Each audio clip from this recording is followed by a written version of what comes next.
यकीन कीजिए। सर, हवेली के पीछे की तरफ एक छोटी सी सीढ़ी मिली है, लेकिन पूरी तरह से टूटी हुई है। जैसी सीढ़ी ये बता रही है वैसी तो हो ही नहीं सकती। सर, इस तरफ तो कोई सीढ़ियां है नहीं। सर, मैं वहां की सीढ़ी की बात नहीं कर रही हूँ। सीढ़ी यहाँ थी इस जगह, और बड़ी सी सीढ़ी थी, और वहां से चढ़ के मैं ऊपर गई थी। मैंने विश मांगी। मैं झूठ नहीं बोल रही हूँ। मैं झूठ नहीं बोल रही।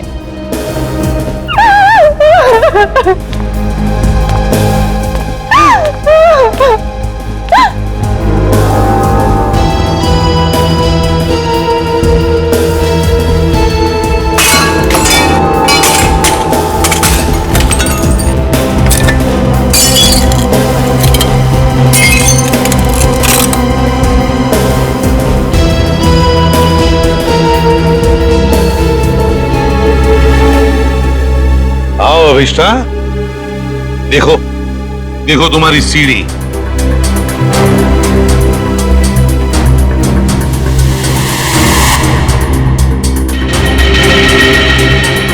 नहीं हो सकता, ये नहीं हो सकता। सीढ़ियां यही इसी जगह पर थी। किसने कहा था तुम्हें यहाँ इस हवेली में आने के लिए? तांत्रिक मिश्का ने।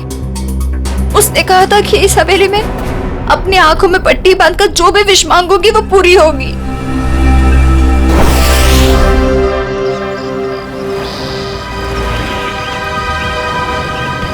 सर, अभिष्टा ने जिस मिश्का तांत्रिक की दुकान के बारे में बताया, वो इसी शॉपिंग सेंटर में।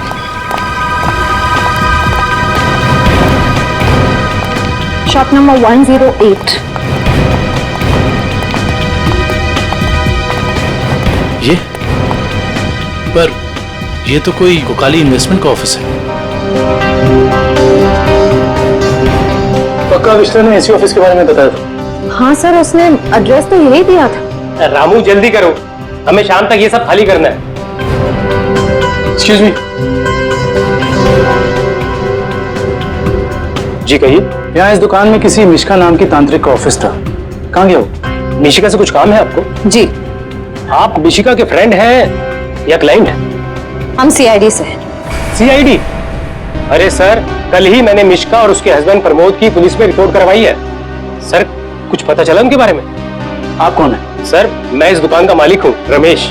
और आपने मिशिका के खिलाफ रिपोर्ट क्यों लिखवाई? अरे सर, 2 हफ्ते पहले मैंने प्रमोद को ये दुकान भाड़े पे दी थी, और उसने कोकाली इन्वेस्टमेंट का ऑफिस भी खोला था। और सर, मुझे अगले शनिवार को भाड़ा और डिपॉजिट देने का वादा भी किया था। आप उन्हें जानते थे कि बिना डिपॉजिट और किराए के आपने ये दुकान उन्हें भाड़े पर दे दी? नहीं मैम, मैं तो उनकी मीठी मीठी बातों में आ गया था, लेकिन परसों मैं घूमते हुए यहाँ पे आया तो मैंने देखा कि उसकी बीवी ने ऑफिस में एक तांत्रिक का तामझाम लगा रखा है, और ये साइन बोर्ड भी लगा रखा है। फिर मैंने प्रमोद को कहा कि ये सब कुछ यहाँ नहीं चलेगा, तो प्रमोद ने मुझे कहा कि उसकी बीवी ने नया ऑफिस लिया है और 2-4 दिन में वहां चली जाएगी। कहीं और शिफ्ट करके गया तुमने? पता नहीं सर, रातों रात दोनों ने ऑफिस खाली कर दिया और मेरा 15 दिन का भाड़ा तक नहीं दिया। सर, आपने जो एग्रीमेंट कराया होगा उसमें उनका पुराना एड्रेस होगा, जरा दिखाइए। सर, एग्रीमेंट तो नहीं बनाया, मैंने सोचा बाद में बना दूंगा। आपके पास उनकी फोटो भी नहीं होगी? नहीं मैम, फोटोग्राफ भी नहीं है। जानते हो ना, बिना एग्रीमेंट के दुकान भाड़े पे देना कितना बड़ा जुर्म है। जानता हूँ सर, गलती हो गई, सॉरी। बस सॉरी बोल दिया और बात खत्म हो गई। कब समझेंगे आप लोग? चेहरा याद है उनका? जी सर, चेहरा याद है। उनका स्केच बनवाओ। जी सर।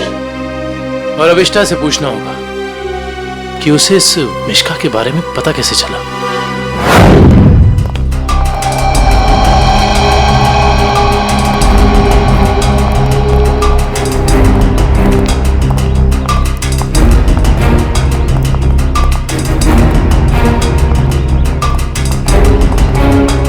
यहाँ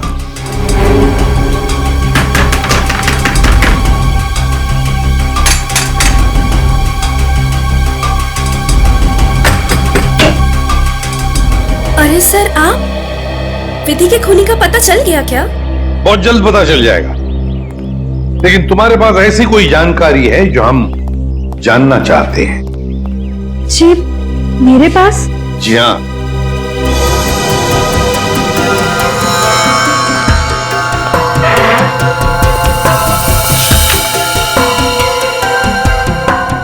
काफी शौकीन लगती हैं आप इन आत्माओं और अलौकिक कहानियों की। जी हाँ, मुझे डरावने उपन्यास और डरावनी फिल्में पसंद है।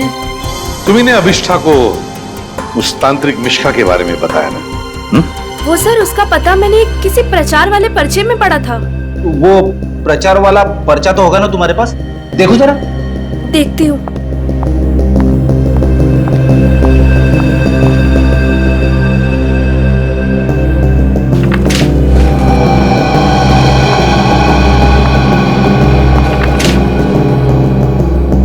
तंत्र विशेषज्ञ मिशिका, आत्मा अनुसंधान केंद्र, shop number 108, rainbow shopping mall. Sir, ये तो वही पता है जहां हम गए थे।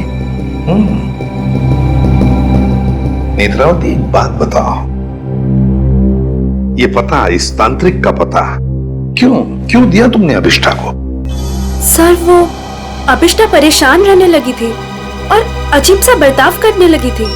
अजीब सा बर्ताव मतलब वो लाइट्स बंद करके घंटों अंधेरों में बैठी रहती थी, किसी से भी झगड़ पड़ती थी, और तो और लेक्चर में उसका ध्यान भी नहीं रहता था। पेजेस पे विधि का नाम लिखती रहती थी, कम से कम 3-4 पेज लिख चुकी थी।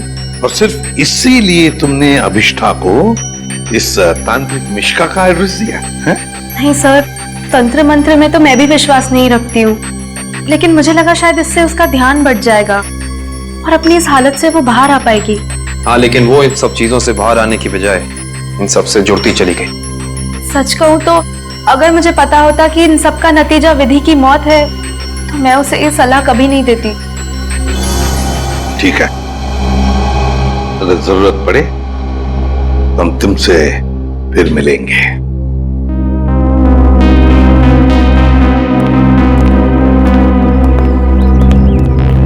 अभिष्ठा जी। हमें तुम्हारा रूम चेक करना है। चलिए। चलो। आइए।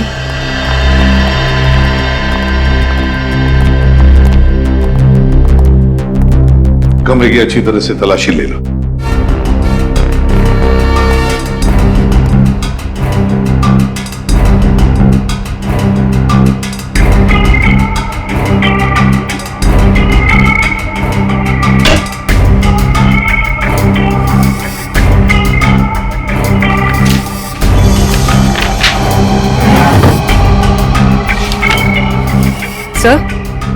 सर, ये देखिए, अजीब तरह के पिक्चर्स।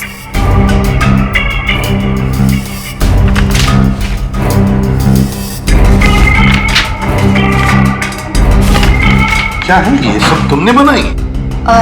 मुझे पेंटिंग का शौक है। मेरे दिमाग में जो भी आए मैं वो पेंट करती हूँ। सर, किसी की तस्वीर मिली है। कौन है ये? तुम्हारे पापा? जी, मगर कुछ साल पहले ये गुजर गए। मेरे चाचा चाची ने मुझे पाला है। इनफैक्ट कॉलेज और हॉस्टल का खर्चा भी वो ही देखते हैं। सर, हाँ? ये दवाइयां मिली।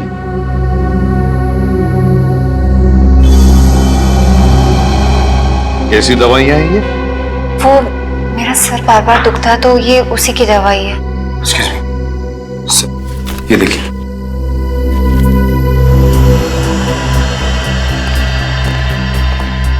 ये दवाइयां तो किसी साइकियाट्रिस्ट ने प्रिस्क्राइब की हुई है। सर, ये जरूर हमसे कुछ छुपा रही है। हाँ।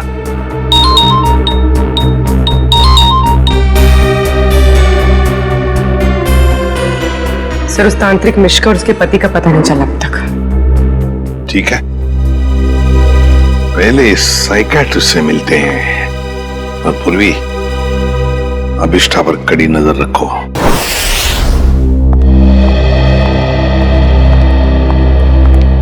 Excuse me doctor.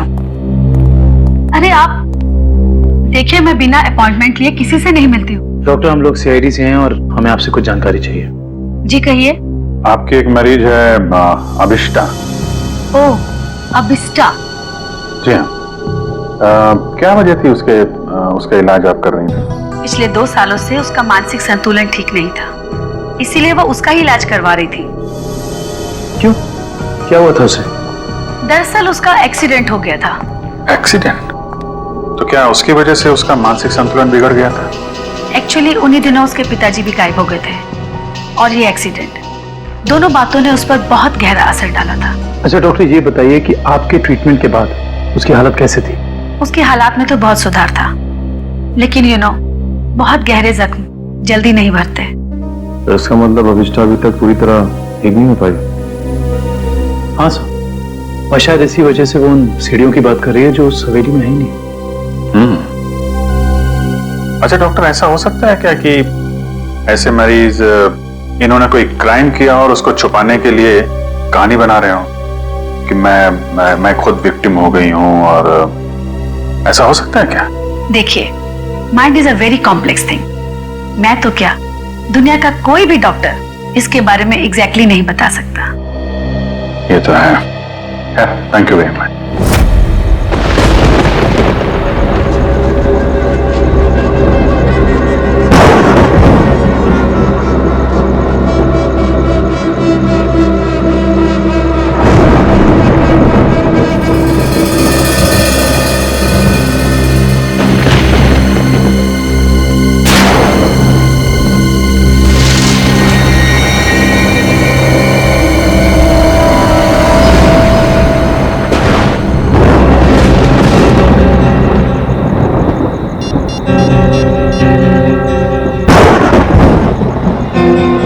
Hello ACP साहब। सर वो कॉरिडोर में बैठी है, कहीं खोई हुई है। मैंने उस पर नजर रखी हुई है सर। ठीक है पूर्वी, उसके हर मूवमेंट पर नजर रखो, बताते रहना मुझे क्या क्या करती है वो। ओके? जी सर, कुछ भी अजीब होता है तो मैं आपको फोन करती हूँ।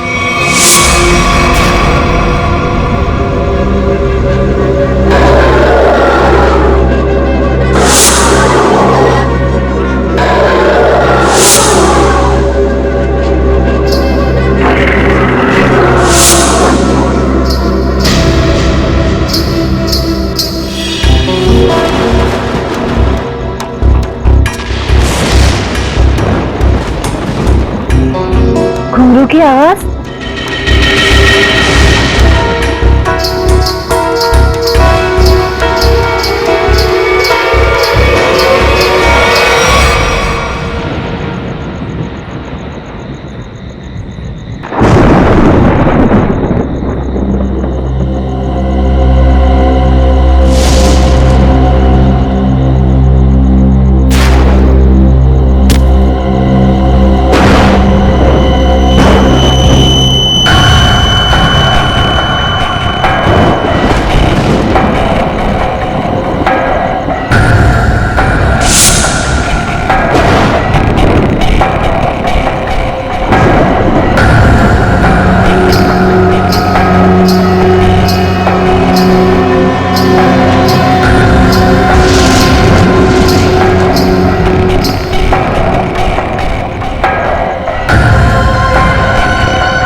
फोन, टॉर्च, फोन कहाँ है?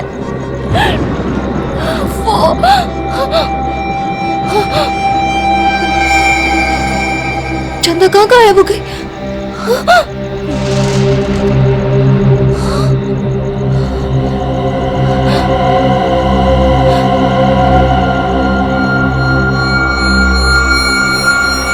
अपने पापा के पास जाओ।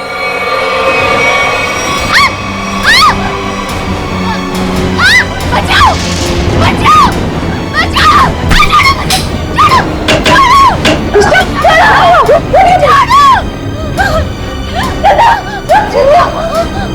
अरे क्या हुआ? मुझे नहीं पता, मैं तो बस अंधेरे में टकरा गई और ये चीखने लगी। मैंने अभी चंदा को देखा। चंदा? चंदा? चंदा कौन है?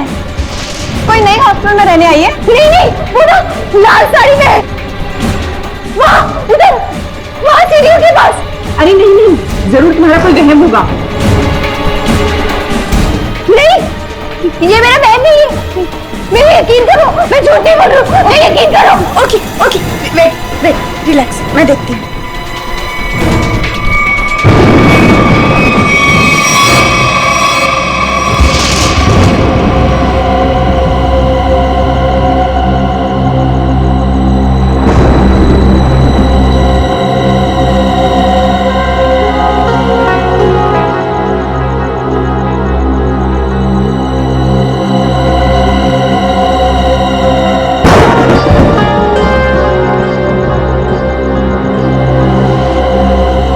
यहाँ पर तो कोई भी नहीं है और कुछ लिखा भी नहीं है।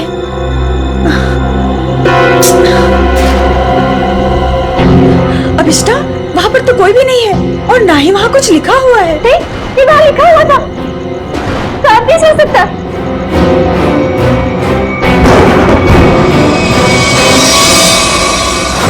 हॉस्टल से उस लाल साड़ी वाली औरत के बारे में कुछ पता चला? नहीं सर, उर्वी ने पूरा हॉस्टल चेक किया है, ऐसी किसी भी औरत के होने का सुराग नहीं मिला है। और जो लाइट गई थी थोड़ी देर के लिए, कोई बाहर वाला था क्या? सब पूर्वी ग्राउंड फ्लोर पर थी और भी कई स्टूडेंट्स थे वहां पे। ऐसे किसी का मेन स्विच ऑफ करके गायब हो जाना इतना आसान नहीं हो सकता। और जो दीवार पे लिखा था खून से, उसके बारे में क्या बताया? नहीं सर, दीवार पे किसी भी खून का निशान नहीं मिला और न ही ऐसी किसी लाल स्याही का निशान मिला है जो अचानक हवा में उड़ जाए, गायब हो जाए। इसका मतलब सविष्टा की दिमागी हालत बहुत बुरी है, तभी उसे ये सब दिखाई दे रहा है।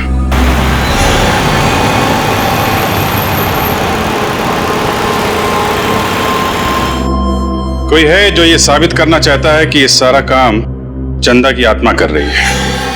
हो सकता है सर, लेकिन उसने हवेली की सीढ़ी कैसे गायब की? हाँ सर, एक रात में अचानक सीढ़ी गायब नहीं की जा सकती है। चंदा की आत्मा का वापस आना और सीढ़ी का गायब होना, ये सब अभिष्टा के दिमाग की कहानी है। Hello Abhijeet sir, sir Abhishta hostel से निकलकर मारवे रोड की तरफ जा रही है। मैं उसका पीछा कर लूँ सर। मारवे रोड? सर ऐसा लगता है किसी से मिलने जा रही है। अच्छा, इस रोड पे तो उसका कॉलेज भी है। पर सर इतनी रात को कॉलेज में किससे मिलने जा रही होगी? सर हो सकता है ये वहाँ कोई सबूत भूल गई हो और अब याद आया तो लेने जा रही हो। नहीं, वहां पे कोई खास सबूत तो मिला नहीं था, कुछ और ही बात लगती है। नजर रखो उस पे।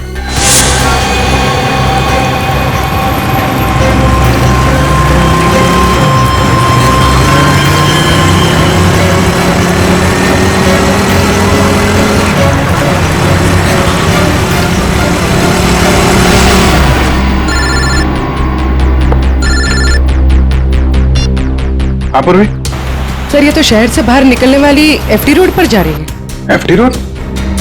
उस तरफ तो जंगल है। सर कुछ समझ में नहीं आ रहा है ये जा कहाँ रही है। ठीक है, देखो मगर ध्यान से, थोड़ा होशियार रहना।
हाँ पूर्वी।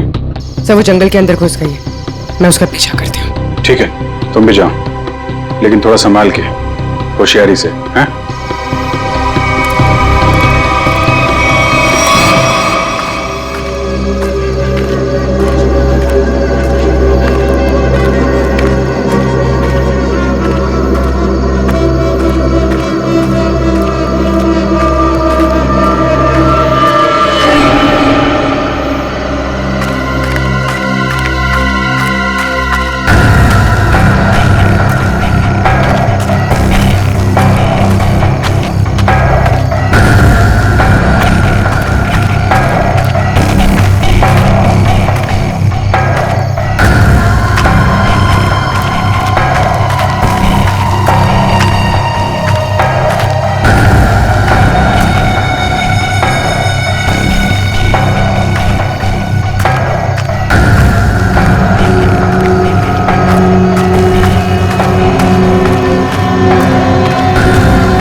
तो अभिष्ठा के पिताजी हैं।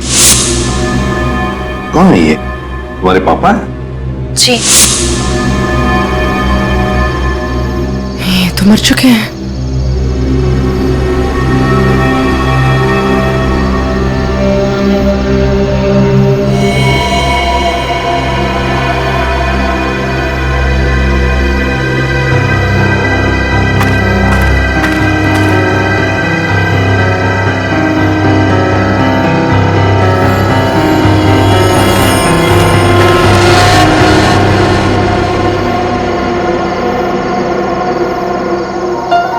अभिष्ठा,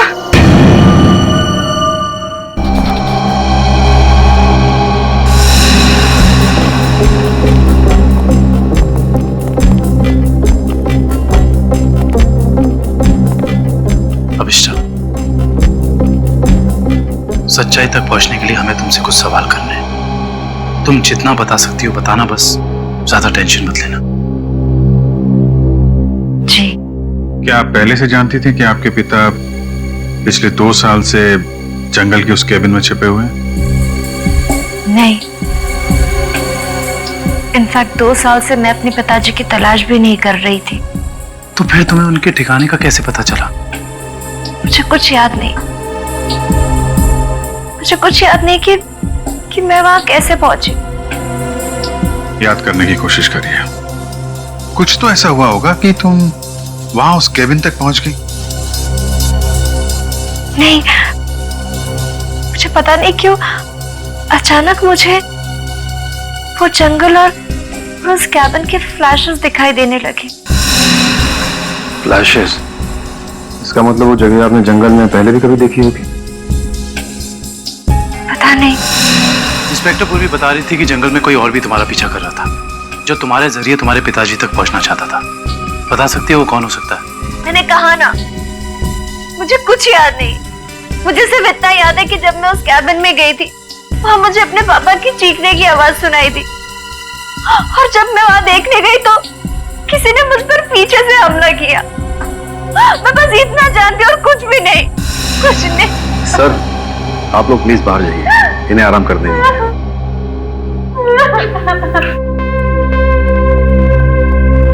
सब अभिष्टा के पिताजी के बारे में ज्यादा कुछ जानकारी मिली नहीं। इस केबिन की छानबीन करते हैं, वहीं से कुछ पता चलेगा। जबकि उनकी बेटी यहाँ पास ही के शहर में मानसिक तौर पे बीमार थी। सर, अभिष्टा के पिताजी का बैंक स्टेटमेंट मिला।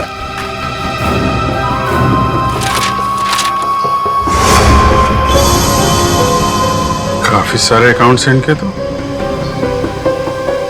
वो भी विदेश में। लाखों डॉलर का ट्रांजैक्शन हुआ है इनके अकाउंट में। लेकिन सर, वो तो एक लोकल कंपनी में काम करते थे, हर महीने तनख्वाह पाने वाले सिर्फ एक रिसर्चर। उनके पास इतने सारे पैसे कहां से आए? सर, एक फाइल ही मिली है सर। क्या लिखा है इसमें? इस फाइल में लिखा है कि कंपनी इनके खिलाफ जांच के आदेश दिए थे। किस तरह की जांच थी? कंपनी में इनका कामकाज का तरीका अच्छा नहीं था। ड्यूटी के टाइम गैर हाजिर रहते थे, इसलिए सस्पेंड कर दिए गए थे। लेकिन सर, जो इंफॉर्मेशन हमें मिली है उसके मुताबिक तो वो एक ब्रिलियंट रिसर्चर थे और अपने काम में काफी माहिर थे। माहिर थे, मगर शायद ईमानदार नहीं थे। तो शायद इसीलिए उनका खून हो गया। हो सकता है। शायद ये भी हो सकता है कि अभिष्टा के जरिए कोई उनसे कोई सीक्रेट जानकारी निकालना चाहता हो। सर, लेकिन अभिष्टा और उनके पिताजी के बीच में 2 साल से कोई कांटेक्ट भी नहीं था। अभिष्टा के कॉल रिकॉर्ड में ऐसा हमें कोई भी कॉल नहीं मिला जो उसने अपने पिताजी को किया हो। हाँ दिव्या, कुछ याद आया क्या? क्या अभिष्टा हॉस्पिटल से भाग गई?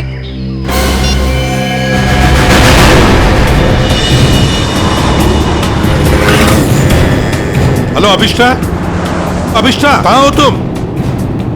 हवेली में? हेलो हेलो अभिष्टा, तुम ठीक तो हो? हेलो हेलो, लगता है अभिष्टा किसी मुसीबत में हवेली में है। वो फोन चालू है मगर वो बोल नहीं रही है।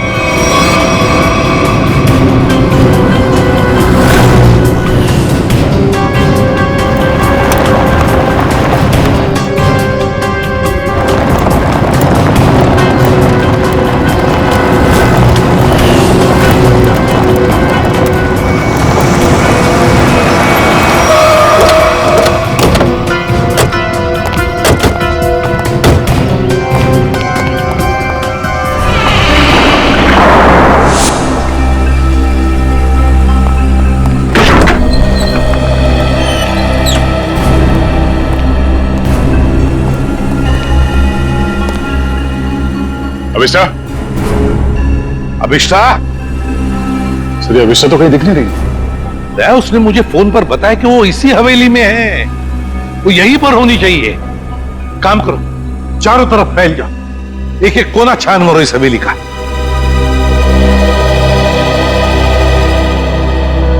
अभिष्टा,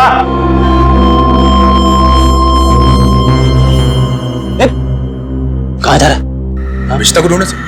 मेरे साथ चल। अभिष्टा का तो पता नहीं है, मगर यहाँ पे आत्मा जरूर होगी। कभी सीढ़ी बनाती है तो कभी गायब कर देती है। इन आत्माओं का कोई भरोसा नहीं होता। मेरे साथ चल चल। लगता नहीं है ये अभिष्टा यहाँ पर आई थी। कैसे हो सकता है? उसने मुझे बताया था कि वो हवेली में ही है, हवेली में। उसका फोन ट्रैक करके देखो।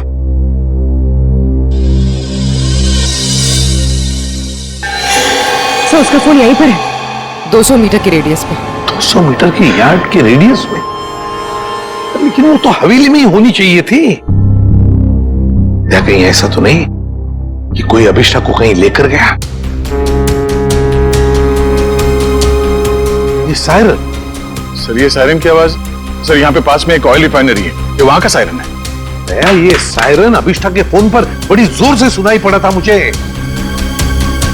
इसका मतलब है सर जब आपकी बात हुई थी तो ये अभिष्ठा उस ऑयल रिफाइनरी के एकदम करीब होगी। हो सकता है।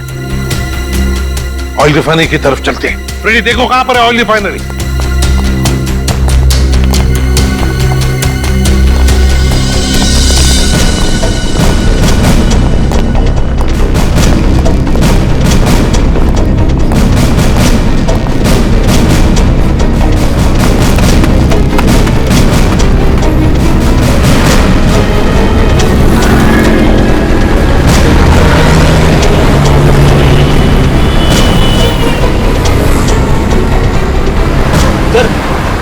ऑयल रिफाइनरी भी यहीं पे दिखा रही है। सर अभिष्ठा का मोबाइल यहाँ पर दिखा रहा है। सर ये रास्ता तो बंद है आगे। पर सर अभिष्ठा का मोबाइल तो यहीं पर दिखा रहा है। ऑयल रिफाइनरी भी यहीं पे दिखा रही है सर, ये देखिए। और अभिष्ठा के मोबाइल पर सायरन बज रहा था रिफाइनरी का, बड़ी तेजी से बज रहा था। इसका मतलब अभिष्ठा यहीं कहीं आसपास की होनी चाहिए। कोई और रास्ता है क्या, देखो जरा।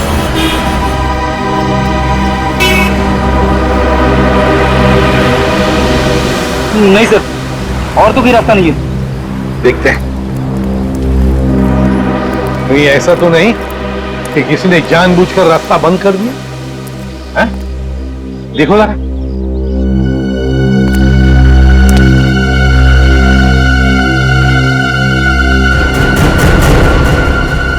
नहीं सर, रास्ता जबरदस्ती बंद किया गया, आगे रोड खुला है। तो फिर दया तोड़ दो इसे।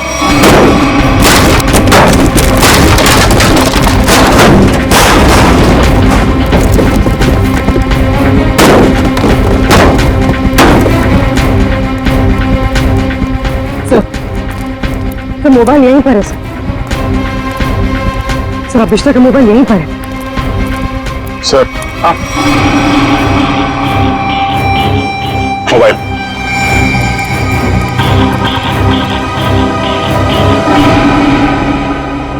दूसरी हवेली? एक जैसी दो दो हवेलियां, ये कैसे हो सकता है सर? कहीं ये भूल भुलैया तो नहीं है? देखते हैं। कहीं ऐसा तो नहीं कि किसी ने जानबूझकर रास्ता बंद कर दिया है? देखो जरा।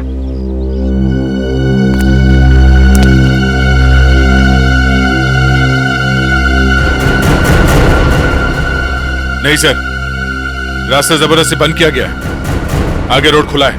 तो फिर दया तोड़ दो इसे।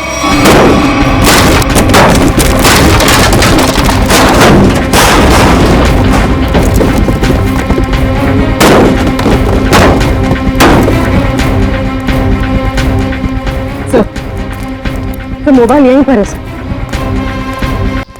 सर अभिष्ठा का मोबाइल यहीं पर है। Sir mobile.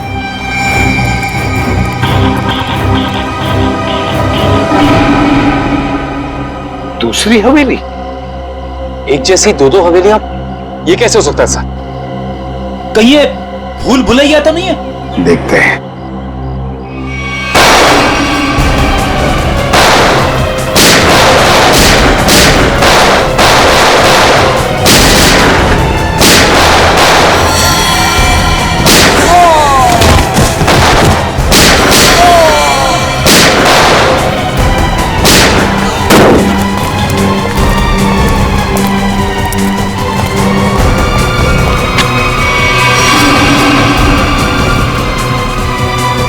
गुंडों को तो मार दिया, आत्मा को गोली कहां से मारूं? रुक जा, वरना क्या कर लोगे? तुम लोग भी देखो इसकी मौत का तमाशा। सर प्लीज मुझे बचाइए, सर प्लीज मुझे बचाइए। छोड़ दे से। कोई नहीं बचा सकता इसको।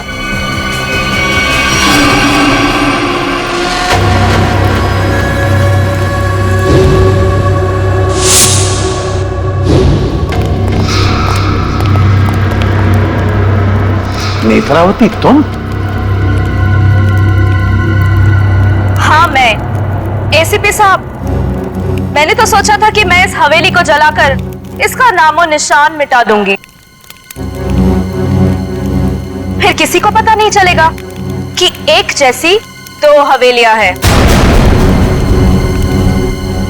एक सीढ़ी के साथ और एक सीढ़ी के बिना। और फिर आप सब लोग अभिष्टा को ही पागल समझेंगे। लेकिन अभिष्टा ने यहाँ आकर तुम्हारे प्लान पे पानी फेर दिया। हाँ, लेकिन मैं मेरा प्लान इतनी आसानी से बदलने नहीं दूंगी। तुम ऐसा कुछ मत करना नेत्रावती, जिससे तुम्हें जिंदगी भर पछताना पड़े, समझे? पछताओगे तो तुम सब, क्योंकि अभिष्टा के साथ तुम सब मरोगे।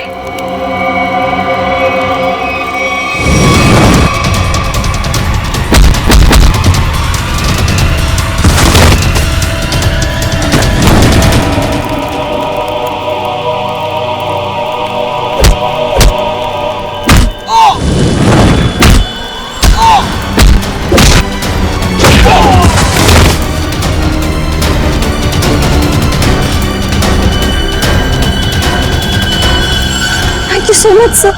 बताओ अभिष्टा, तुम यहाँ वापस क्यों आई? सर, जब मैं हॉस्पिटल में थी ना, नेत्रावती मुझसे मिलने आई थी।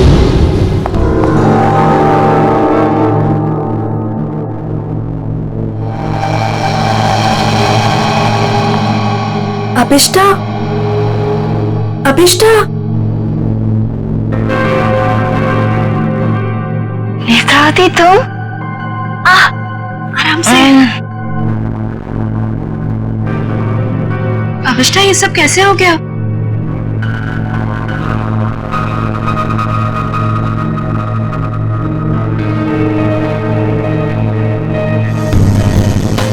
मैं कुछ पूछ रही हूँ, ये सब हुआ कैसे?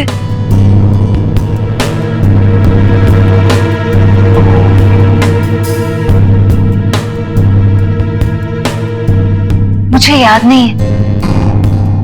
अरे, तुम कहाँ जा रही हो? वॉशरूम। पर नेत्रावती, तू ना कहीं मत जाना। हाँ, यही रुकना, मुझे तेरे से ढेर सारी बातें करनी है। हाँ ठीक है। पक्का कहीं मत जाना प्लीज। मैं अब भी जाके आए। हाँ, रुकना यहीं पे। हाँ।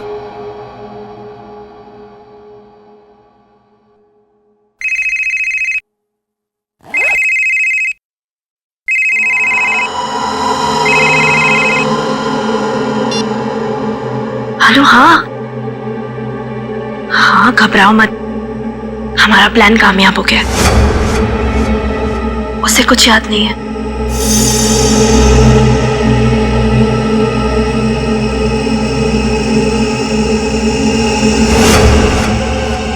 हाँ हाँ, बस यहाँ से निकल के मैं वहीं जा रही हूँ। ठाकुर बलदेव की दूसरी हवेली ना, जिसमें सीढ़ियाँ हैं। गिरवा दूंगी।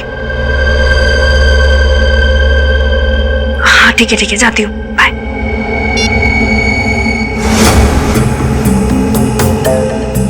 अभिष्टा। हाँ, मैं ना निकल रही हूँ, कुछ जरूरी काम है। Okay, bye bye.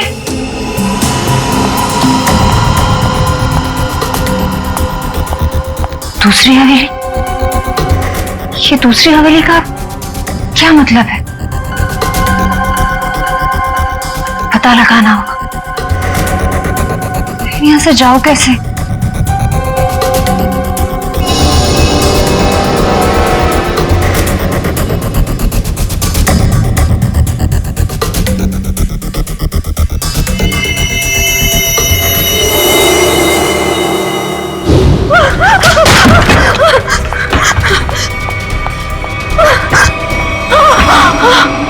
कौन करवा रहा है तुमसे ये सब? नहीं बताएगी? नहीं बताएगी?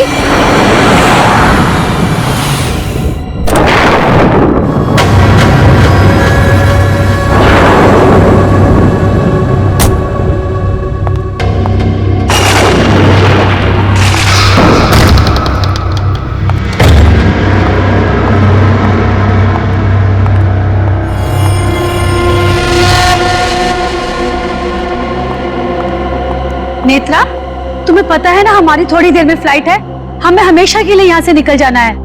और तुमने ये हवेली जलाई क्यों नहीं अभी तक? माँ, एक प्रॉब्लम है। इतना छोटा सा काम नहीं कर पाए तुम।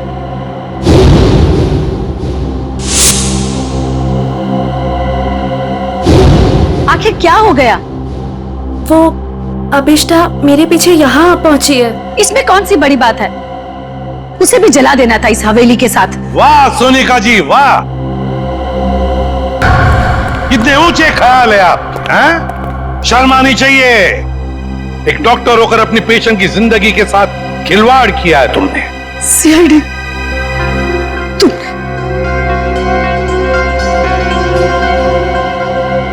मेरे पास और कोई रास्ता नहीं था। मैंने साइकियाट्रिस्ट का काम सिर्फ इसलिए शुरू किया ताकि अभिष्टा की याददाश्त वापस आ जाए और उससे मैं जरूरी जानकारी हासिल कर सकूं। और इसलिए अभिष्टा की याददाश्त वापस लाने के लिए तुमने ये सोचने पर उसे मजबूर किया कि विधि का खून उसी ने किया है ना? हाँ, अभिष्टा अपनी याददाश्त का एक हिस्सा खो चुकी थी एक्सीडेंट में, और उसे वापस लाने के लिए मुझे उससे मौत का खौफनाक अनुभव कराना बहुत जरूरी था। और ये सब पूरा करने के लिए तुमने वो मन्नत पूरा होने वाला खेल रचा और विधि को मार दिया। अभिष्टा के पिता कहाँ रहते हैं उसका पता लगाकर उसे बदला लेना चाहती थी, क्योंकि उन्होंने मेरे पति बुश, जो कि उनके साथ रिसर्च का काम करते थे, उनकी जान लेकर उनके सारे इंपॉर्टेंट डॉक्यूमेंट्स लेकर कहीं छिप गए। हमने उन्हें बहुत ढूंढा पर वो कहीं नहीं मिले। तुम अभिष्टा के पिता से बदला लेना चाहती थी, इसलिए उसकी याददाश्त वापस लाकर उनका पता जानना चाहती थी, है ना? हाँ, हमने बदला ले लिया। डॉक्टर सोनिका, अपने पति की मौत का बदला लेने के लिए तुम दोनों मां बेटियों ने एक मासूम विधि की जान ली थी। कानून तुम्हें कभी माफ नहीं करेगा। तुम्हें कड़ी से कड़ी सजा मिलेगी, कड़ी से कड़ी सजा।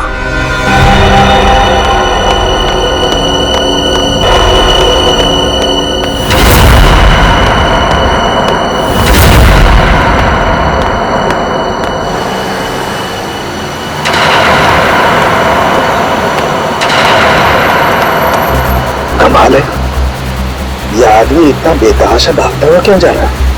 कहीं कुछ गड़बड़ तो नहीं है?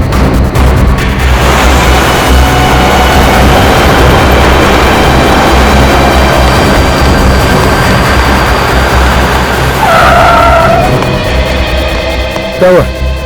सर मेरी मदद कीजिए प्लीज सर, मेरी हेल्प कीजिए सर। एक मिनट बताइए क्या हुआ है? क्या हुआ है आपको? बताइए सर प्लीज मेरी मदद कीजिए सर। हाँ मैं मदद करूंगा, लेकिन तुम बताओ तो क्या हुआ तुम्हें? सबका फोन दीजिए सर प्लीज। फोन क्यों? सर पुलिस को फोन करना है सर, पुलिस को फोन करना है। पुलिस को क्यों फोन करना चाहते हो? क्या हुआ है तुम्हें बताओ।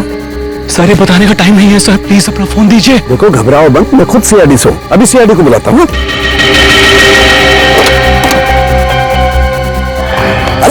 अरे भाग क्यों रहा है?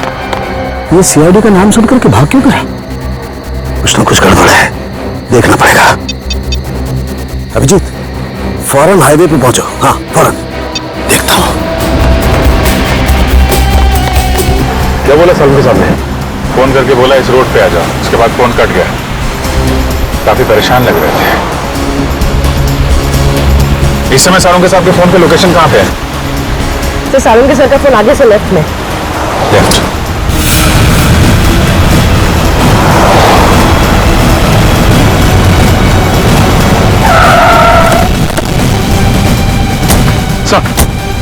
सालों के साहब का मोबाइल ये लोकेशन बता रहा है सर। सालों के साहब, सालों के सर, सालों के साहब अंदर चल के देखते हैं। सालों के सर, डॉक्टर साहब,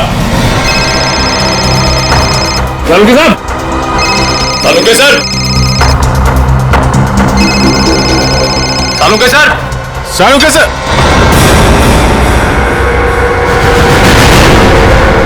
सर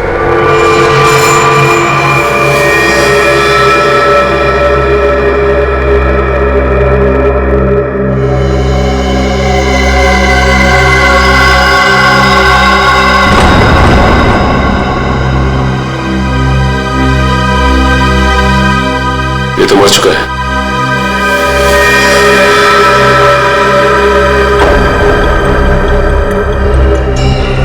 ये सीने पे गोली मारी है। सर, कपड़े देखकर लगता है जैसे किसी फंक्शन में जा रहा था। सर, जेब में कोई आईडी या पर्स वगैरह नहीं है। जल्दी से एम्बुलेंस बुलाओ। पर साळुंखे साहब का फोन तो यहीं पे बज रहा था ना।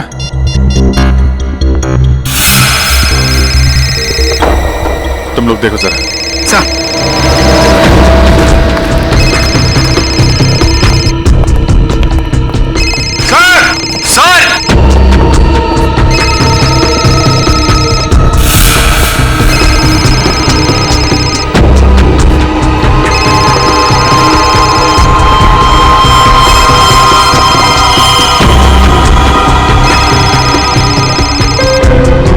सर, साळुंखे सर का फोन। फोन ही आया, इसका मतलब साळुंखे साहब यहीं कहीं होने चाहिए। सर! डॉक्टर साहब! सर! साळुंखे सर!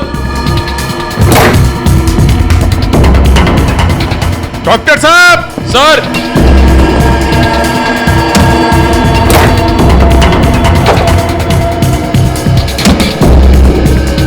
सर!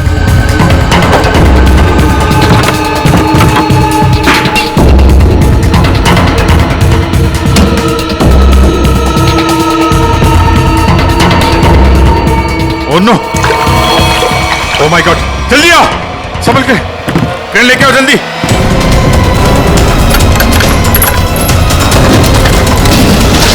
संभल के।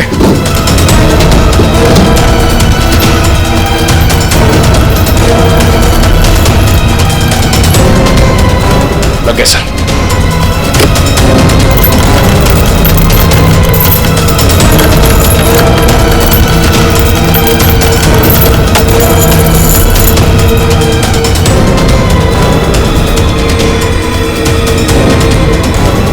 रुको रुको।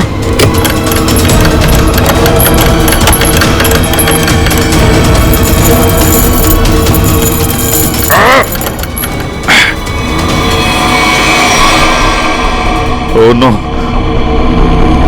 जिंदा है सर।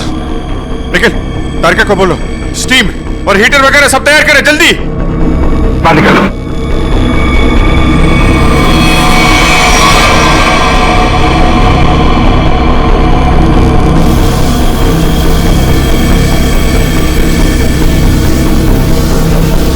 साळुंखे साहब।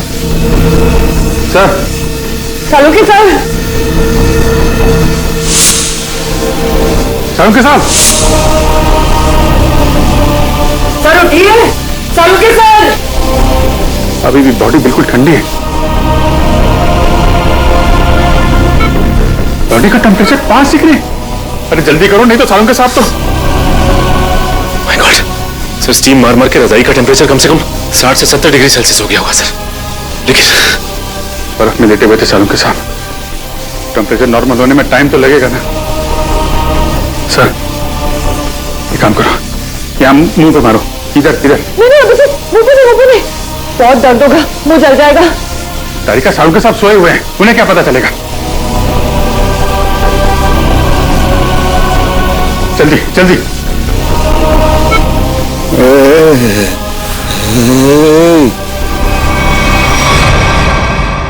साळुंखे साहब! साळुंखे साहब, आप जिंदा हैं? आई एम सॉरी, मतलब आप ठीक है सर? मैं सुनता हूँ, मैं सुन रहा हूँ। हाँ, अगर थोड़ी देर और कर देते तो निकल जाता मैं। मुझे पता ही नहीं चला कि कब उन्होंने घसीट के मुझे बर्फ में डाल दिया। मैं तो ढूंढने के लिए निकला था और तभी मेरी आंखों में गैस का बबूल का आया।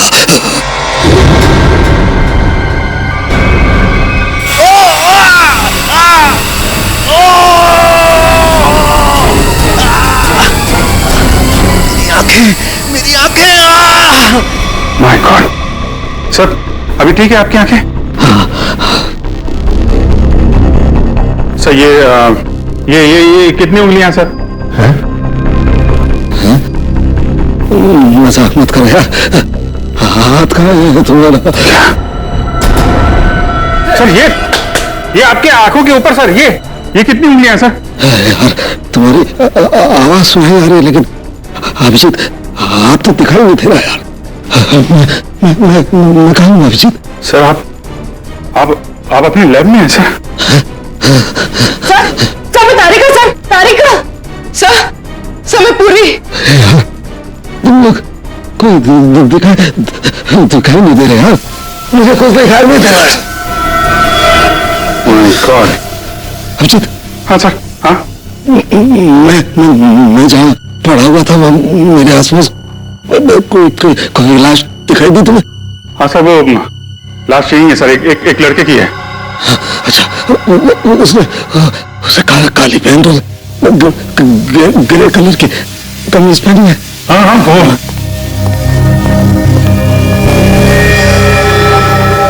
हाँ सर, है वही आदमी है, वही है। लेकिन सर वो वहां पे हुआ क्या था सर?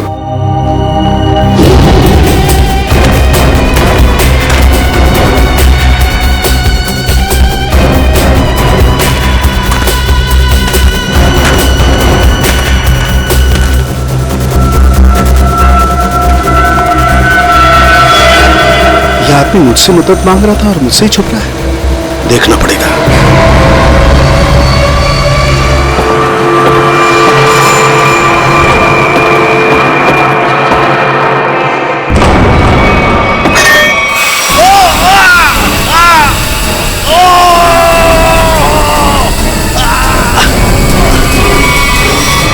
मैंने एक औरत के जूतों की आवाज सुनी।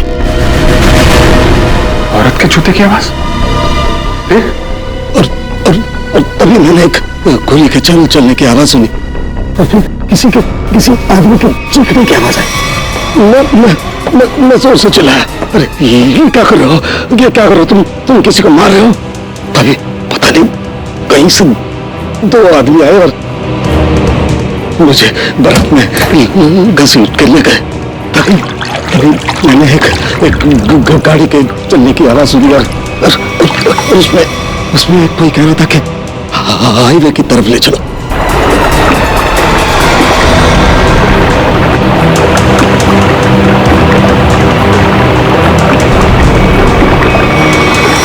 सर वो कार के बारे में कुछ पता है सर आपको? अभिजीत, मैं जब आइस फैक्ट्री में गया तो वहाँ दरवाजे पर मैंने नीले रंग की कार देखी थी। नीले रंग की कार? निखिल, विक्रम, नीली कार हाईवे की तरफ गई है। सभी चेक नाका को इन्फॉर्म करो जल्दी। सचिन, हमें पता लगाना होगा ये आदमी कौन है, क्या कर रहा था वहां, कैसे पहुंचा। तारिका, ध्यान रखो, हम लोग आते हैं। सर मैं आपके लिए एंटीडोट तैयार कर रही हूँ, आपकी आंखें बहुत जल्द ठीक हो जाएगी।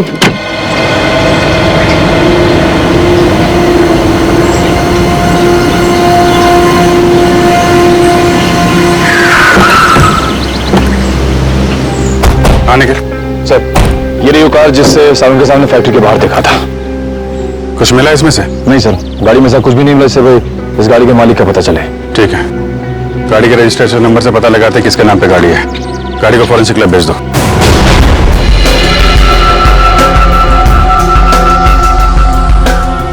सालों की सड़कें होते हुए भी कोई किसी को मार के भाग गया।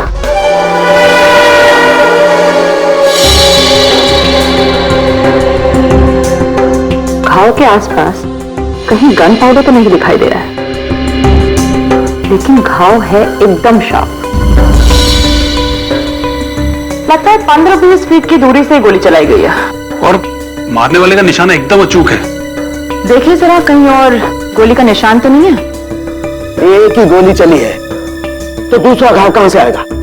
जी सर, पलटो जरा, कहीं और चोट का निशान तो नहीं है।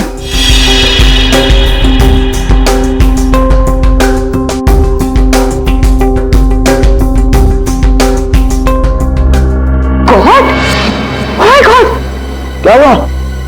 सर ये देखिए, एक और गोली लगी है। ये कैसे हो सकता है? नहीं, ये हो ही नहीं सकता। ये कैसे हो सकता है?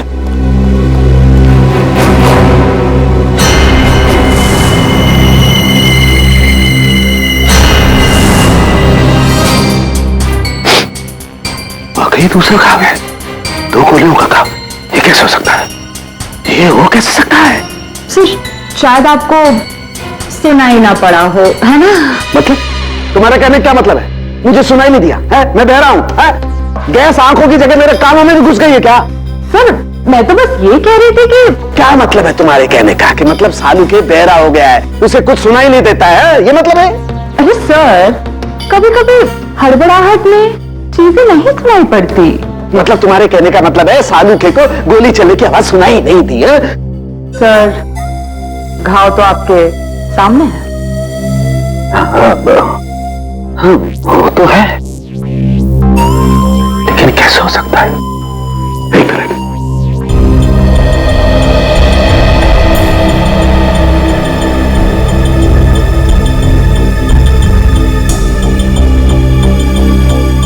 पलटो पलटो साहब पलटो।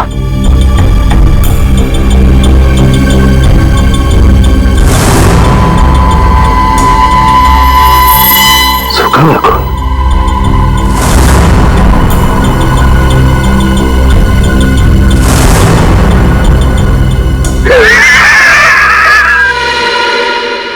सालू के बहरा नहीं हुआ, सालू के बहरा हो ही नहीं सकता है, सालू के बहरा हो ही नहीं सकता है।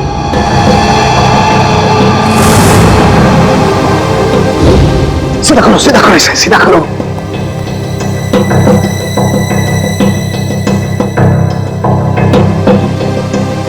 अभी पता लगता है, अभी पता लगता है।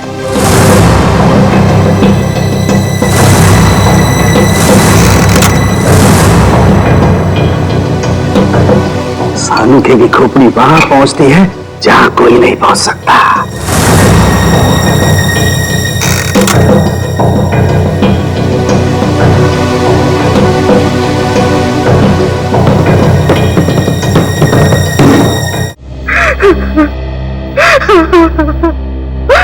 मेरा कपिल तो कहाँ चला गया बेटा? ये भी नहीं सोचा कि तेरी माँ तेरे बगैर कैसे जिएगी। शांत हो जाओ कपिल की मां, शांत हो जाओ। अरे खड़े क्या हो यार, पानी लाओ।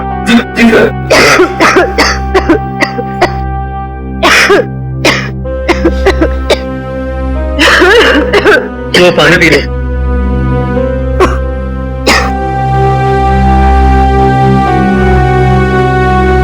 देखिए, हम लोग आपका दुख अच्छी तरह समझते हैं। कपिल का खून हो गया है और नेहा अभी तक गायब है, लेकिन आप लोगों से कुछ जरूरी सवाल पूछने पड़ेंगे जिससे हम लोग खूनी तक पहुंच सकें।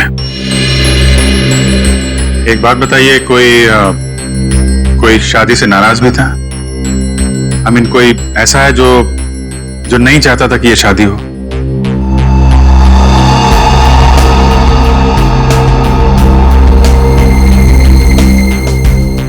क्या बात है, आप लोग इतने चुप क्यों हैं? सर पहले हम दोनों परिवार इस शादी के लिए तैयार नहीं थे, इसलिए इन दोनों ने भागकर शादी करने का फैसला किया।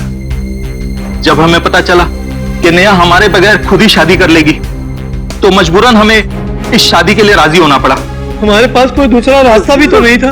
देखिए, मैं तो अभी भी तैयार नहीं, लेकिन जब नेहा के दिमाग में भूसा भरा पड़ा है तो हम भी क्या कर सकते हैं। आप नेहा के मामा होके भी इस तरह की बातें करते हैं? जब लड़का लड़की राजी थे, दोनों बालिग थे, तो क्या एतराज है आप लोगों को? नाक नहीं कट जाती हमारी समाज में, लेकिन हमने नेहा के लिए वो भी मंजूर कर लिया। हमारे समाज में आज तक किसी लड़की ने अपना दूल्हा खुद नहीं ढूंढा है, लेकिन हम लोग मान गए, इसलिए हमने दोनों को लॉन में बुलाया शादी के लिए, लेकिन न नेहा और कपिल दोनों ही नहीं आए। प्लीज आप मत रोइए, प्लीज। टीना, तुम तो नेहा की दोस्त हो, और तुम्हें उसने कभी कुछ इस बारे में बताया? नहीं सर, मुझे कुछ नहीं पता। अच्छा, कमाल है। अब क्या करें सर? सारों के सामने नेहा को आखिरी बार फैक्ट्री में देखा था। I mean, सुना था।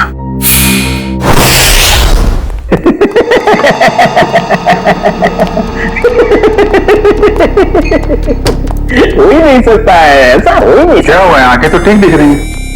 आंखें तो ठीक है, लगता है दिमाग में तरह से गैस घुस गई है।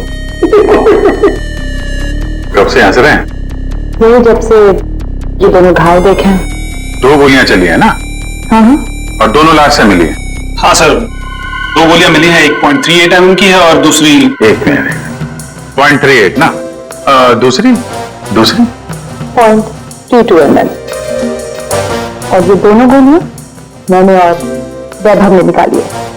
हाँ तो ठीक है, कौन से तोप चला दी? नहीं, गोली आप लोग निकालेंगे नहीं तो क्या हम निकालेंगे?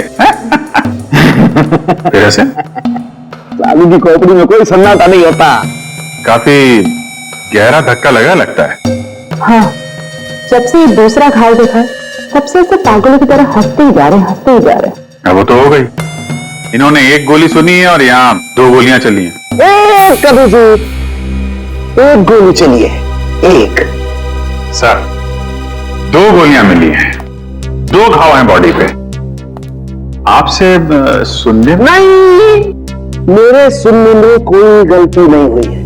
1 गोली चली है, मैंने 1 गोली चलने की आवाज सुनी है एंड दैट्स इट, बस। अच्छा, तो फिर ये दूसरी गोली? दूसरी गोली 2 घंटे पहले चली है। अब ये आपको किसने बताया? लाश ने। लाश ने? जी सर, लाशें भी बोलती हैं। सुनने के लिए सालूके के कान चाहिए। क्या चाहिए? सालूके के कान? जी। लेकिन सर, मैं जो देखता हूं उस पर विश्वास करता हूं। अच्छा, तो आओ मैं दिखाता हूं। हाँ दिखाइए। ये देखो भाई साहब, गोली लगी, घाव हुआ, खून बाहर निकला और जम गया। अरे सर, तो कौन सी बड़ी बात है, खून बाहर निकलेगा तो जमेगा ही ना। हाँ, लेकिन जमता क्यों है? क्यों? अरे सर, खून जब ऑक्सीजन के कांटेक्ट में आता है तो जम जाता है। अब क्यों हंस रहे हैं? भैया मेरे, ऑक्सीजन तो शरीर के अंदर होता है ना? फेफड़ों में ऑक्सीजन होता है ना, तो फिर शरीर के अंदर खून क्यों नहीं जमता? क्यों नहीं जमता? वो क्या? वो जब वो क्या? अरे वो जब, इधर मत देखो, इधर देखो। क्या? बोलो। हो गया ना? थप। भाई साहब, खून में बहुत सारे लाखों प्लेटलेट्स होते हैं जो शरीर के अंदर दौड़ते रहते हैं सिपाही की तरह से। और जैसे ही उन्हें पता लगता है कि शरीर के अंदर घाव हो गया, ये दौड़ पड़ते हैं उस घाव को बचाने के लिए और खून के साथ बाहर निकलते हैं। और जैसे ही ये खून के साथ प्लेटलेट्स बाहर निकलते हैं, ये ऑक्सीजन जो हवा में होती है उसकी वजह से चिपकने जैसा पदार्थ बन करके घाव पर चिपक जाते हैं। हाँ वो, लेकिन इसके बाद एक और प्रोसेस शुरू होता है, उसे कहते हैं थ्रोम्बिन। हाँ वो ठीक है सर, वो मैं बात कर रहा था सर, वो दो गोली की। जी, मैं भी बात कर रहा हूँ 2 गोली लगने की। ये जो दोनों घाव इसके शरीर पर है, इनका दोनों का खून मैंने अच्छी तरह से जांच किया है।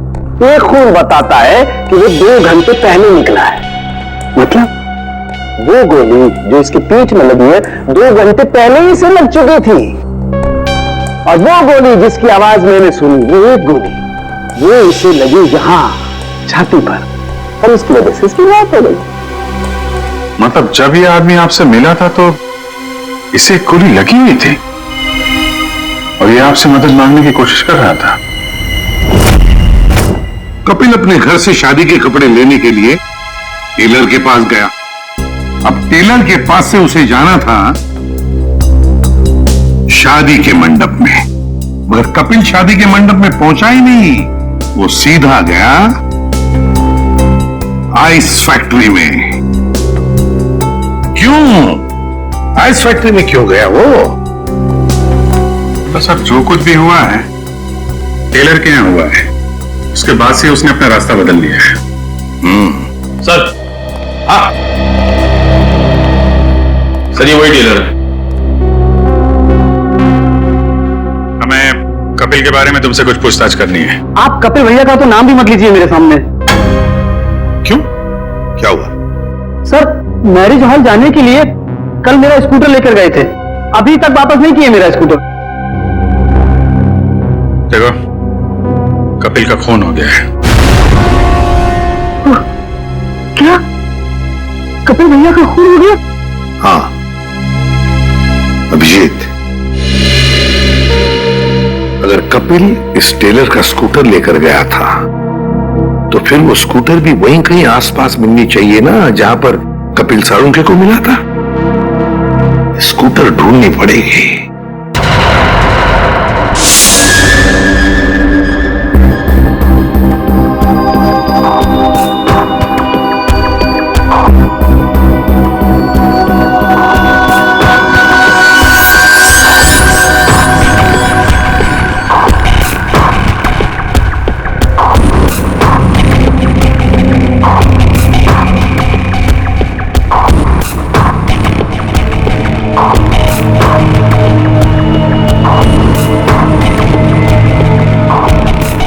लगता है गाय का गोबर है ये।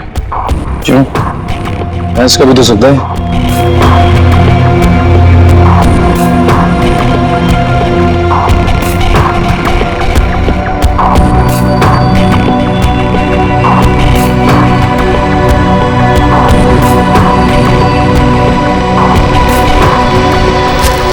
तारिका, वो गाड़ी में कुछ ऐसा मिला जिससे उस लड़की के बारे में पता लगाया जा सके? हाँ सर। अच्छा तारिका, ये बाल लड़की के हैं ना? नहीं सचिन, गाड़ी में कोई लड़की थी ही नहीं। क्या? हाँ सर, क्योंकि जो भी बालों के सैंपल्स हमें गाड़ी में से मिले हैं सारे मर्दों के हैं। ऐसा कैसे हो सकता है? अगर नेहा कार में नहीं थी तो फिर नेहा गई कहाँ? कहीं आइस फैक्ट्री में तो नहीं? लेकिन सर उस फैक्ट्री की तलाशी तो हमने ली थी। नहीं, एक बार फिर से देखना होगा। एक चीज और सर, गाड़ी के टायर पे खूब सारा सूखा हुआ गोबर मिला है और जिस तरह से वो उस पे लगा हुआ था, ऐसा लगता है ये गाड़ी काफी समय से एक ऐसी जगह खड़ी है जहां खूब सारा गोबर है। ठीक है, वो पता चल जाएगा। कार के नंबर से ओनर का पता चल जाएगा, ये सभी पता चल जाएगा। पहले हमें नेहा को बचाना है।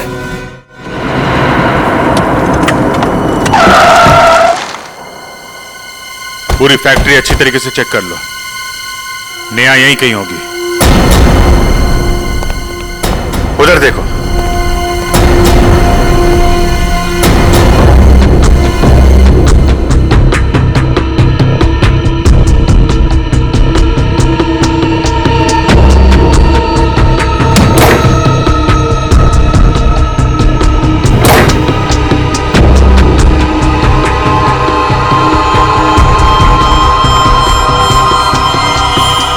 कमाल है, यहाँ तो नेहा दिखाई नहीं दे रही और उसे साथ में भी नहीं ले गया कोई। ये नेहा गई कहाँ?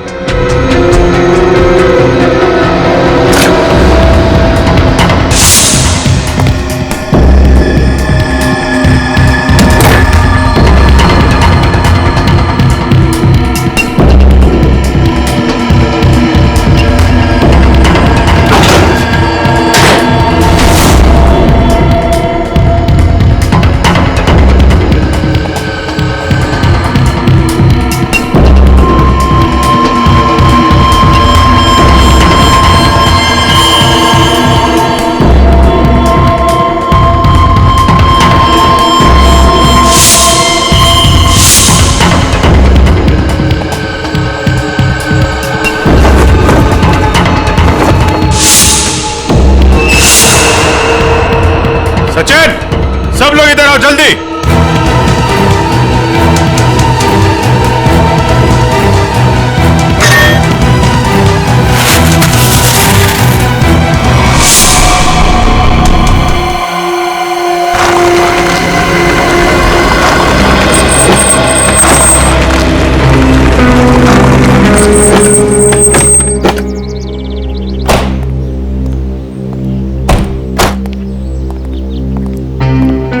बिरजू, तू कोई काम सही ढंग से नहीं करता।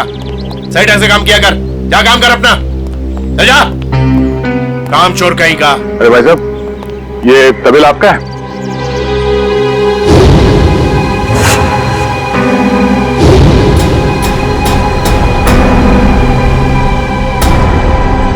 सर, आप और यहाँ कपिल और नेहा के खूनी के बारे में आपको पता चला? हाँ बाबा जी। कौन है वो? किसने मारा मेरी भांजी को? तुमने। मैंने? क्या बात कर रहे हैं आप? मैं अपनी भांजी को क्यों मारूंगा? ठीक है, आपने नहीं मारा, आपने गुंडों से मरवाया। हाँ? सर, नरक में भी जगह नहीं मिलेगी मुझे। तो फिर आपकी नीले रंग की गाड़ी आइस फैक्ट्री में कैसे पहुंची? नीली गाड़ी? अरे पोपट इधर आ।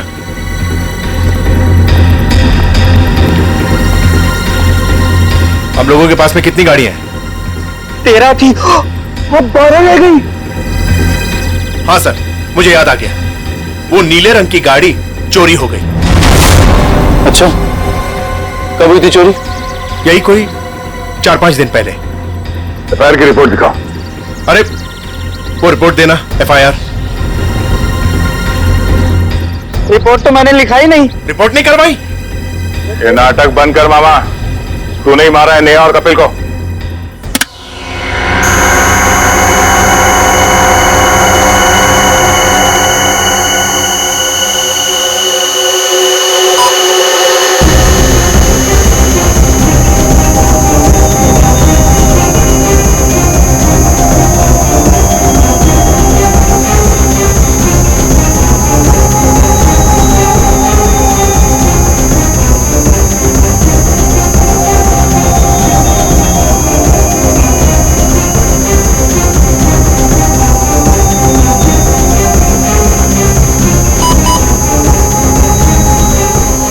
लाश लड़की की है तो साफ दिखाई दे रहा है।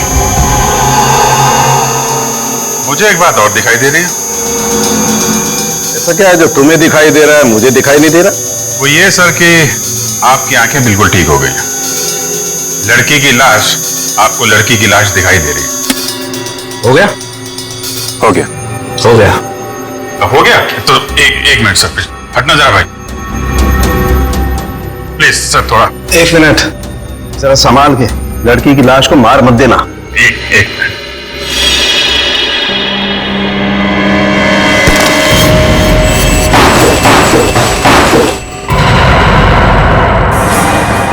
ये तो नेहा है।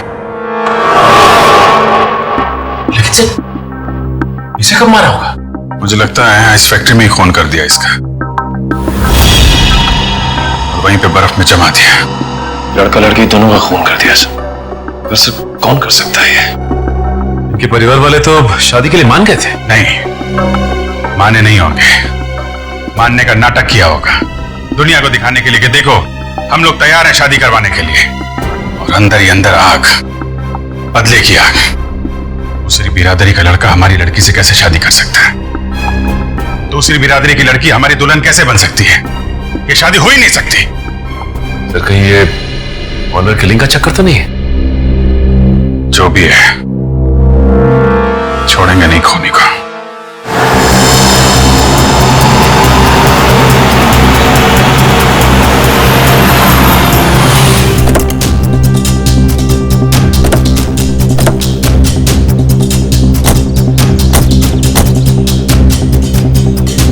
आसपास छान मार।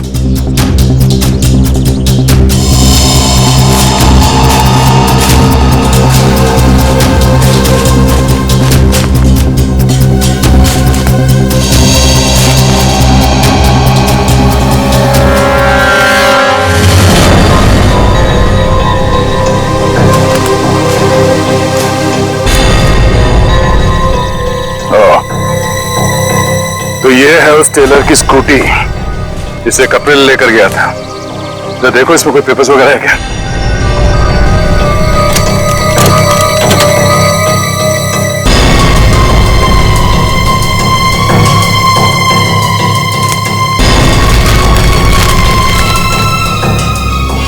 सत्तन के ये स्कूटर उसी टेलर की है।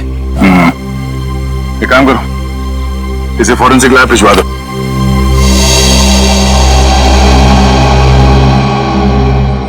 आपका 30 तंदूरी है, 7 पालक पनीर, 4 जीरा राइस। बस बैठिए सर, अभी लगाता हूँ। आइए सर, आइए। भाई साहब हम लोग सीआईडी से हैं। नमस्कार। आप ये बताइए, कल रात सामने वहां जंक्शन पे आपने गोली चलने की आवाज सुनी थी? गोली चलने की आवाज? नहीं सर, मैंने नहीं सुनी सर। देखिए याद कीजिए, कल रात को एक आदमी स्कूटर से यहाँ से जा रहा था और उस पर किसी ने गोली चलाई। ये तो मेरे को नहीं मालूम सर, पर कल शाम को एक कस्टमर वहां बैठा था, वो बोल रहा था कि जंक्शन पे 2 आदमी लड़ रहे थे। 2 आदमी लड़ रहे थे? कौन है ये कस्टमर? सर वो रोज शाम को यहाँ खाना खाने के लिए आता है, मेरे पास उसका मोबाइल नंबर है सर। ये है सर उसका मोबाइल नंबर। दिव्या, इसे फोन करके ब्यूरो में बुलाओ। इस फोटो में जो आदमी है इसे गौर से देखो, याद करो कि इससे पहले कभी देखा है? हाईवे पे क्या हुआ कुछ याद है आपको? हाँ सर, ये आदमी दूसरे एक आदमी का गला दबा रहा था। कौन? क्यों मारना चाहते हो मुझे? कहाँ निया? बोलो मुझे क्यों मारना चाहते हो? वो अपना गला छुड़ाने की कोशिश कर रहा था, तभी मैं जोर से चिल्लाया और वो दोनों अलग अलग दिशा में भाग गए। वो दूसरा आदमी कौन था, पहचानते हो उसे? नहीं सर, क्योंकि उसका चेहरा कपड़े से ढका हुआ था। क्या उसका चेहरा कपड़े से ढका हुआ था? हाँ सर। इसका एक ही मतलब हो सकता है अभिजीत, कि कोई तो था जो जानता था कि कपिल हाईवे से शादी के मंडप की तरफ जाने वाला है। सर, काफी लोग जानते थे। नेहा का परिवार, कपिल का परिवार, सब इंतजार कर रहे थे उसका वहां पे। लेकिन सवाल ये उठता है कि उस आदमी से झगड़ा होने के बाद कपिल शादी के मंडप की तरफ नहीं गया, आइस फैक्ट्री की तरफ गया। क्यों? अभिजीत, ये तो वही आदमी बता सकता है जिसका गला कपिल दबाने की कोशिश कर रहा था। उस आदमी के गले पर जरूर गला दबाने के निशान होंगे।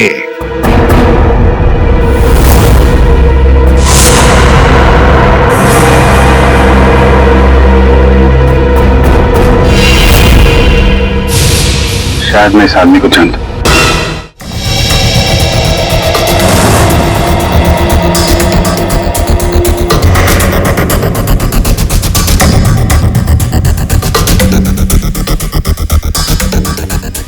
शेजू, इधर आ। हाँ सर। ये जरा देखो। अरे क्या बात, मैं क्या रहा? मैंने कुछ नहीं किया। मुझे साहब, मैं सच कर रहा हूँ साहब। मैंने चलो देखा, शर्मा मत।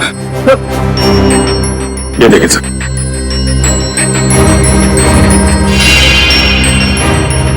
तुम्हारे गर्दन पर खरोंच कैसे?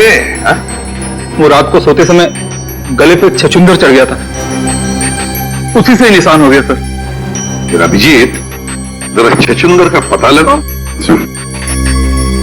छछूंदर?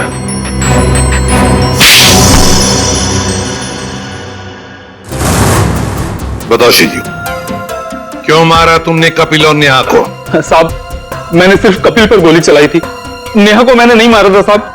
वो तो कपिल ने मुझे पहचान लिया था और कपिल मेरा गला दबाकर पूछने लगा कि बता नेहा कहाँ है। तो साहब, मैंने बता दिया कि नेहा आइस फैक्ट्री में। लेकिन मारा क्यों कपिल को? साहब, वो मामा जी ने कहा था साहब।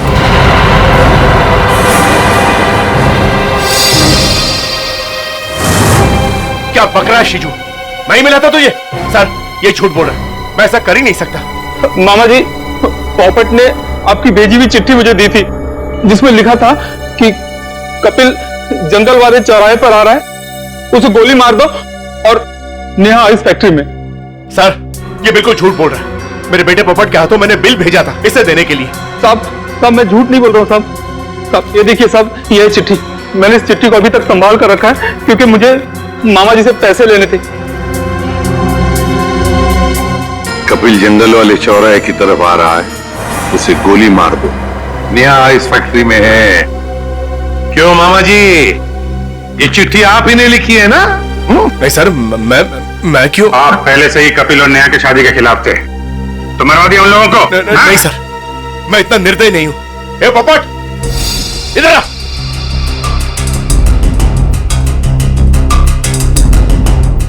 मैंने तेरे हाथ में एक बिल दिया था इसे देने के लिए, तो इसके पास ये चिट्ठी कहां से आई? पापा, मैंने तो वही दिया था जो आपने मुझे दिया था। पॉपट, बेटा एक बात बताओ, पापा ने तुम्हें ये चिट्ठी दी थी, बराबर है? कहां पर दी थी? हमारे घर में। तुम्हारे घर में? और फिर तुमने ये चिट्ठी सीजू का कब दी, कहां पर दी? इस घर में। इस घर में? तो फिर एक बात बताओ, तुम्हारे घर में और इस घर के बीच तुम कहीं रुके थे? हाँ, गैरेज पर। गैरेज पे? वहां पे क्यों? वो रास्ते में एक आदमी ने मेरी गाड़ी को टक्कर मार दी थी, वो जबरदस्ती मेरी गाड़ी में घुसकर मुझसे लड़ाई करने लगा। अच्छा, कोई बात नहीं बेटा। अभिजीत, कहीं ऐसा तो नहीं कि दूसरे गाड़ी वाले ने चिट्ठी बदल? हो सकता है। फिर क्या हुआ बेटा? फिर मैंने गुस्से में उसके चश्मा तोड़ दिया। गाड़ी क्यों ठोकी? पापा मुझे मारेंगे। गाड़ी क्यों ठोकी? मैंने नहीं मारी है, मैं छोड़ूंगा नहीं। उसे चश्मे के बगैर दिख नहीं रहा था, वो तो ठीक से ड्राइव भी नहीं कर पा रहा होगा। ये बात तुमने हमें पहले क्यों नहीं बताई? हाँ?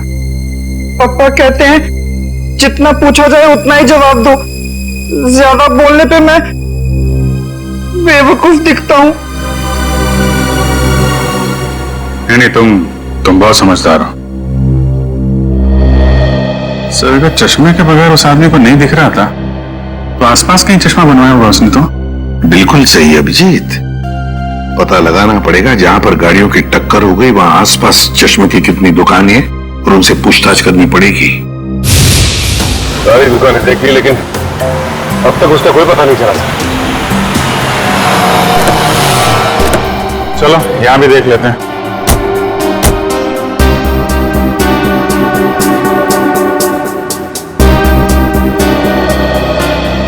Excuse me. जी कहिए। हम लोग सीआईडी से, आपसे एक आदमी के बारे में पूछताछ करनी है। जी बताइए। कल एक आदमी आया था कि आपके पास अपना चश्मा बनवाने के लिए। उसका चश्मा बुरी तरीके से टूटा हुआ था, जैसे किसी ने मारपीट की है उसके साथ, और बिना चश्मे के उसे दिखाई भी नहीं दे रहा होगा। सर आया तो था, 2-3 घंटे बैठा फिर चला गया। सर वो किसी पोपट नाम के आदमी को गाली दे रहा था, शायद उसी ने उसका चश्मा तोड़ा। हाँ वही है। उसका नाम पता कुछ है आपके पास? सर नहीं सर, वो हाथों हाथ चश्मा लेकर चला गया, लेकिन हाँ उसने जो बिल दिया है वो क्रेडिट कार्ड से दिया है। क्रेडिट कार्ड से? फिर तो हमारे हाथ से नहीं बच पाएगा।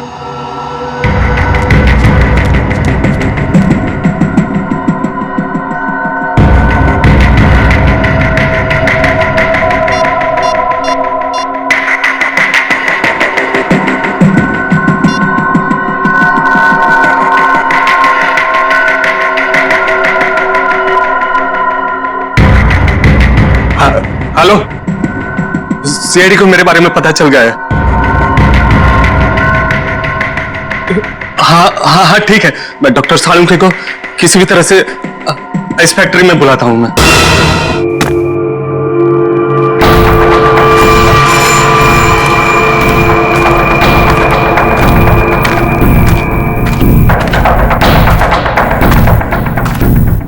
ओह, डॉक्टर सालुंखे, लगता है तुम्हारी मौत मेरे ही हाथों लिखी है।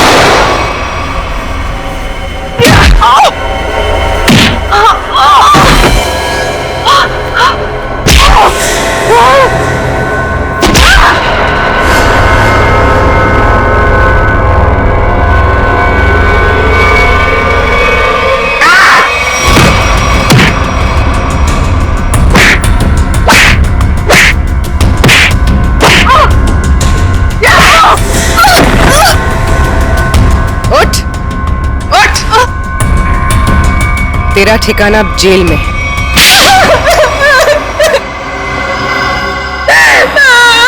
क्यों मारा तुमने कपिल और नेहा को? नफरत करती थी मैं नेहा से और कपिल से बहुत प्यार करती थी, लेकिन उस नेहा की वजह से कपिल ने मुझ पर कभी ध्यान नहीं दिया और इसीलिए तुमने उन दोनों को मारने का फैसला कर लिया। हाँ, मैंने नेहा को उसकी ड्रेस ट्राई करने के लिए अपने बुटीक में बुलवाया।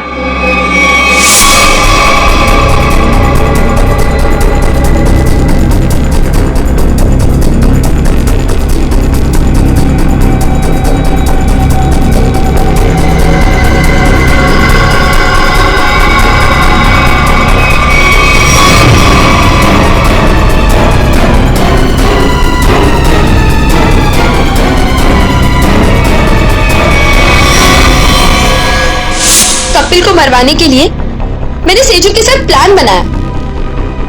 सेजू ने उसकी पीठ पर गोली चलाई, कपिल बच गया, इसलिए मुझे यहाँ खुद फैक्ट्री में आके कपिल को मारना पड़ा। तुमने पोपट के हाथ में बिल के बदले चिट्ठी कैसे बदली? मैंने मेरे आदमी से कहा कि वो पोपट की गाड़ी से जानबूझ के जाके टकराए मेरे हाथों लिखी हुई चिट्ठी बाहर रख दे और बिल को गायब कर दे। तुमने सोचा सारा शक कपिल और नेहा की फैमिली पे जाएगा, पर सच्चाई कभी छुपती नहीं है शीना। दो खून किए तुमने, एक सीआईडी ऑफिसर को मारने की कोशिश की है, इसकी सजा जरूर मिलेगी तुम्हें, शायद फांसी। इस तरह के और भी एपिसोड देखने के लिए हमारे चैनल को सब्सक्राइब करें और बेल आइकन दबाना ना भूलें।